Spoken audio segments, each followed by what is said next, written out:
Forgiveness for salvation. Forgiveness for salvation has one form, and only one. It does not ask for proof of innocence, nor pay of any kind. It does not argue, nor evaluate the errors that it wants to overlook. It does not offer gifts and treachery, nor promise freedom while it asks for death. Would God deceive you? He but asks for trust and willingness to learn how to be free. He gives his teacher to whoever asks, and seeks to understand the will of God. His readiness to give lies far beyond your understanding and your simple grasp. Yet he has willed you learn the way to him, and in his willing there is certainty.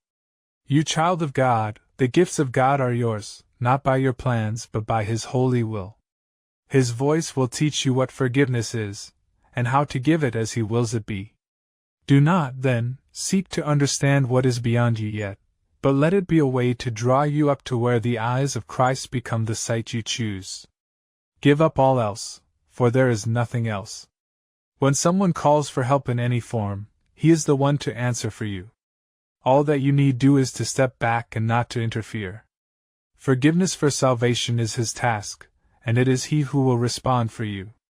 Do not establish what the form should be that Christ's forgiveness takes. He knows the way to make of every call a help to you, as you arise in haste to go at last unto your Father's house. Now can he make your footsteps sure, your words sincere, not with your own sincerity, but with his own. Let him take charge of how you would forgive, and each occasion then will be to you another step to heaven and to peace. Are you not weary of imprisonment? God did not choose this sorry path for you. What you have chosen still can be undone, for prayer is merciful and God is just.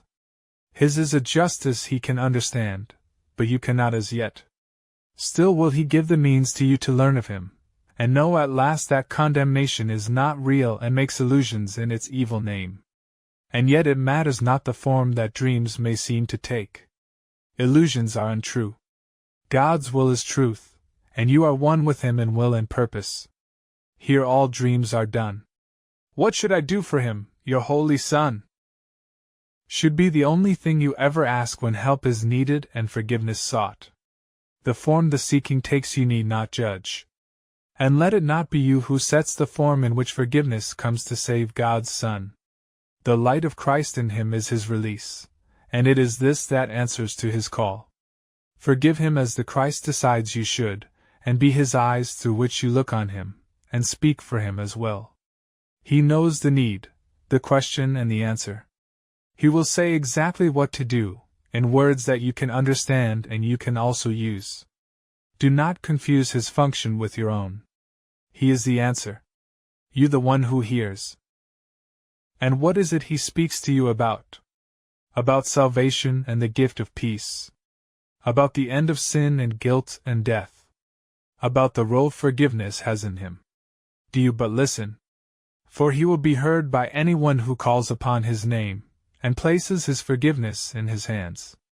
Forgiveness has been given him to teach, to save it from destruction, and to make the means for separation, sin and death become again the holy gift of God. Prayer is his own right hand, made free to save as true forgiveness is allowed to come from his eternal vigilance and love.